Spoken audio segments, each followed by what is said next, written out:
Hi everyone. Good morning or good evening. I'm not quite sure what time you're watching this. Um, this is our third episode, and I thought it was about time for an introduction. Um, but first, a little sip of my coffee. What are you drinking? Are you drinking anything? This is my iced oat milk latte. Have to have it every day. Introductions. So I'm Maria, and my husband is Ed. We are full time in the Airstream. We both work remotely in the Airstream. Ed is a business owner, and I work for a firm in New York, actually. And this is all possible thanks to the Starlink. Um, it's a game changer for sure. When we lived in the Airstream for about 4 to 5 months in 2020, and we had the Wii Boost. Um, wasn't exactly the same. It was fine, but the Starlink is superior. Uh, how did that happen? Well, the best way we can describe it is that the stars aligned for it to happen. We lived in Miami. I grew up in Miami. Ed came to Miami for college. Funny enough, I left for college, but later on as adults, we met, and that was about 17 years ago. And we've moved around a bit, but had settled in Miami and had lived there for about 5 years when we decided to move. Uh, we lived in Miami through the pandemic, and it had been in our thoughts to do a year in the Airstream, like not selling our stuff and not officially leaving Miami, but just doing a year in the Airstream. But again, it's like the stars aligned. It just made sense to sell. I think that while Ed really liked Miami, he likes that hot sort of tropical life. Um, I prefer like the Pacific Northwest, that coastal mountain, cooler environment, big mountains. I prefer that environment. It's funny because Ed calls it genetic memory because my ancestors are from Ireland and Scotland, and he says that it's like my genetic memory because I'm born in Nicaragua, um, but my ancestors came from those countries, and but my family moved to Miami when I was only a year old, so I grew up in Miami. But I've come and gone from Miami a lot, and I think that we've reached a point in our lives where we just want to find a place where we want to kind of settle down. We're nowhere near retirement, but we just kind of want to be like, okay, where do we want to be? What is that place? Ironically, I feel like a lot of people move to Miami, when they retire, or move to South Florida or a warm environment. I just kind of want to go to a coastal mountain town in the Pacific Northwest. So that's kind of the plan. We sold everything and now we're here, and we've been on the road now for 6 months. We have another 4 months before we get to Washington State. Um, and but we will continue living in the Airstream in Washington State for about 6 months. We plan on like exploring a lot. Where do we see ourselves living? And I want to emphasize that that's the plan because nothing is set in stone. Maybe we decide Oregon's the place for us or somewhere else. But beyond that, we want to buy a piece of land. We kind of want to be away from sort of like a big city, outside of a big city. I like access, but I kind of want to be outside. So we want a piece of land, ideally kind of like in the mountains, and then ideally we want to build a cargo container home. I think that is something that would really work for us. I can say personally, I've been on a minimalist path for a long time. I feel like every time we move or change our lives to a different location, our home gets smaller and smaller, and I kind of love it. I find it ideal for me, and I think Ed likes it as well. I think I've seen him, you know, live a less cluttered life. I'll never forget when we sold. I don't have an answer for that. When we sold our first home, we had to rent these dumpsters. Oh my gosh, we filled up 2 dumpsters, and I was like, I think that was kind of like a moment where I was like, yeah, smaller and smaller, less and less. And now we're in an Airstream, so that's small and very little storage space compared to other like RVs and whatnot. So yeah, that's the background. I hope that helps. If you have any questions, of course, just put them in the comments and I'll try to answer your questions. I think I've kind of covered it. So this is our 3rd episode. It's a wrap up of our time in South Mountain. And I hope you enjoy it. Good. I was about to say morning, but it's afternoon. Oh, hello. So today was gonna be a day spent in the Airstream getting things done. I had so much laundry to do. I have so much laundry to do. I really wanted to clean, but Ed wants to go to the Georgia Aquarium. The largest in the United States. Yes. So I learned some details about this aquarium, and it's true. Like, it's like, we're here, we need to go. That's fine. But I was still kind of like, oh my God, we have so much laundry. And because it's my responsibility, it's like kind of like on my mind. So Ed, thank you, Ed, was like, why don't we just find a wash and fold? Oh my God, I'm so excited. So, and also, and this is the first time in 5 months of being on the road that I'm doing it, a wash and fold. It's also because we had just come back from New York, so I had extra laundry that I don't. It's a lot. It's a lot of laundry. Like, it barely fits in our laundry bag. No, it doesn't fit. It doesn't all fit in the laundry bag. So what happens if and when we do a wash and fold, I put aside like my more sensitive clothes, things that I know that after I wash I like to hang. I don't put them in a dryer, because the wash and fold, like, they just kind of throw everything in at once. They don't care, right? So I kind of give them sort of the rougher clothes, the jeans, all that kind of stuff. But the nicer things, my nice tops, I do myself. So I'll be doing one load at some point in the next couple days. No, I don't even think they separate. I don't know, Ed. I literally think they just throw it all in. Anyway, so we left the Airstream. We're gonna go drop off the wash and fold, but first we went to pick up some Amazon packages at a Ross. I've never done that before. We usually have all of our Amazon packages delivered to the campground we're staying, but Ed just could not figure out the address of this campground. Well, it wouldn't be verified, and the issue is that they have to pay, they also have to pay to enter. Like, it's a whole thing. Oh, that's right, because to get into our campground is in the park. I don't know if there's like an understanding with Amazon trucks where they just are allowed to come in. Anyway, it was a little more complicated this time, so we just decided to have it delivered to a locker at a Ross store, which is about 5 minutes away from the campground. So that's the first thing we did. We picked up our packages, and now we're here at the laundromat to drop off all the laundry. We just bought our tickets for the Georgia Aquarium, and but they stagger entrance, which is interesting. So we have to wait about 30 minutes, and that's it right there. And then if we keep going around here, looks like that's over there, Coca-Cola headquarters, I believe. And then we have the Center for Civil and Human Rights. And then over here is the Coca-Cola Museum. Over there's a big park. Ed thinks that's the Olympic Park.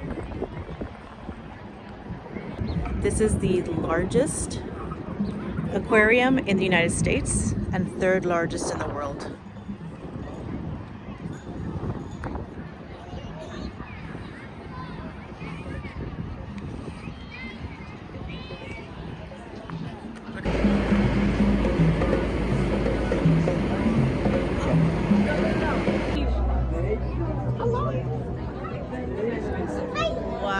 Wow. Yeehaw.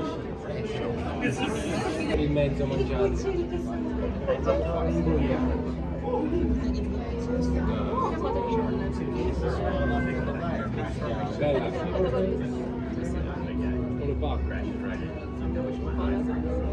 Oh, nice.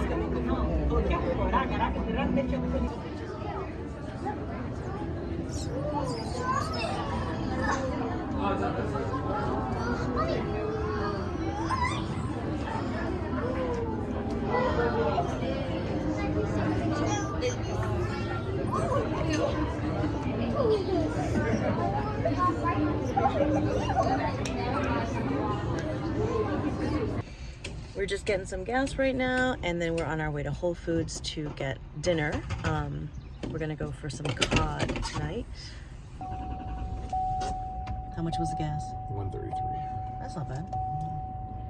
Diesel, the price really varies. It was really inexpensive in Charleston. Yeah, it varies from state to state. Really. Yeah, it really varies. But Charleston was very inexpensive, right? The Speedway was really inexpensive. It was interesting. It was 50 cents. I mean, it's relevant to us only because the tank is like 40 gallons. But it was like a 50-cent spread I was finding for the most part.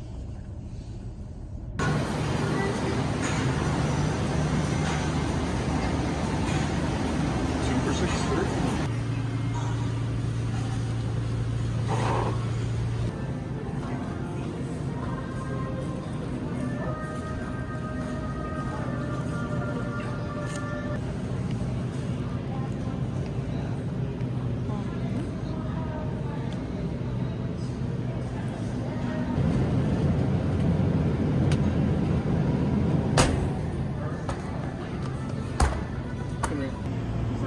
That Chilean sea bass, the one that's right there up top?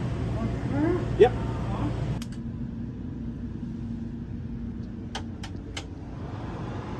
What's for dinner, sir?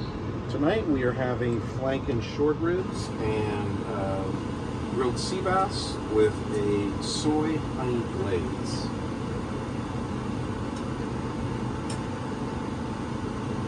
And Brussels sprouts? And Brussels sprouts and black lentils. Those are beluga lentils. So beluga, Brussels, cod, and short ribs? Yep.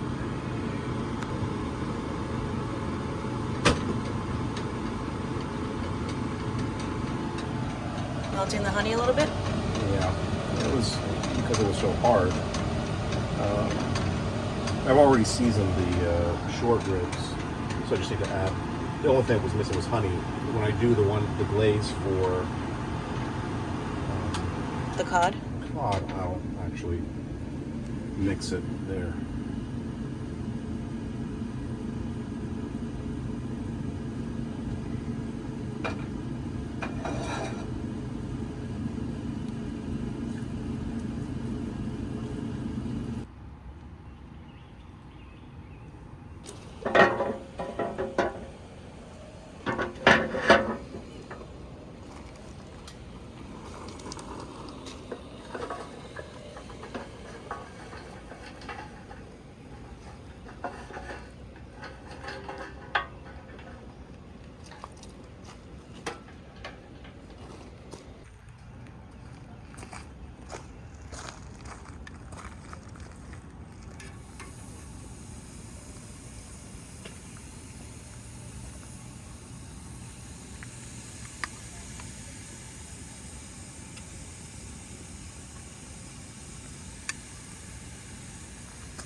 So Ed is blowing air into the fire.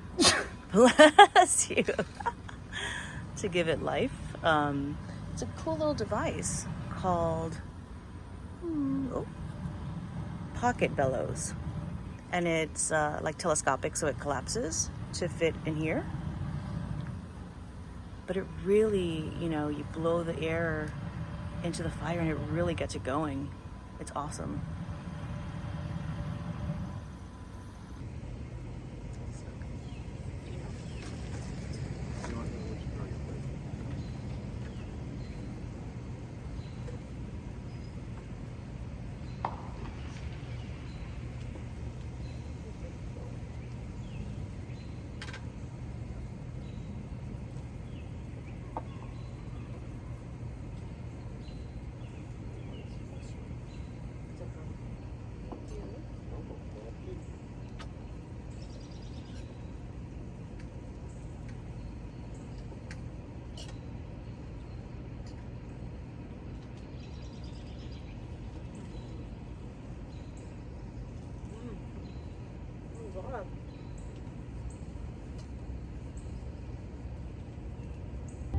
This is the little town of Stone Mountain. The first city to just make us feel so incredibly welcome, know it? Yeah, very nice. Made new friends. On the first night we came in here, the first night we were here, it was a Saturday night, we canceled our plans in Atlanta and said, let's stay local. This is probably like the major cross street, right? It's Main Street and the major cross street. So that's Cherokee Rose restaurant. It's so cute inside. The food is so good. The people are even better than anything else. And then this is a little town. And right around over there is the public house, which is where we're going. There's a cool place here called the Library. It's like books and wine and coffee. Do you need anything more than that?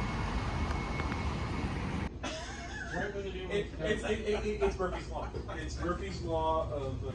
Are you videoing? I am. Wait. Ah! Woo! And we got Rory in the house. Hey. Woo! So you want best... All right, this is the pizza recommended by our amigos. It's some French take on pizza, guys.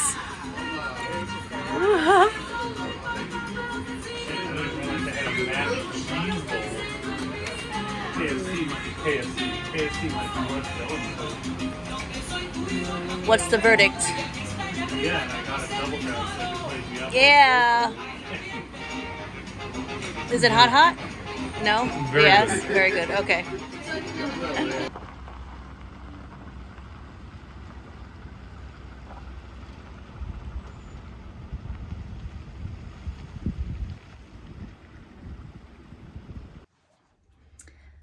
Again, I hope you enjoyed this video. If you did, please hit that like button and please subscribe. It would mean a lot to us.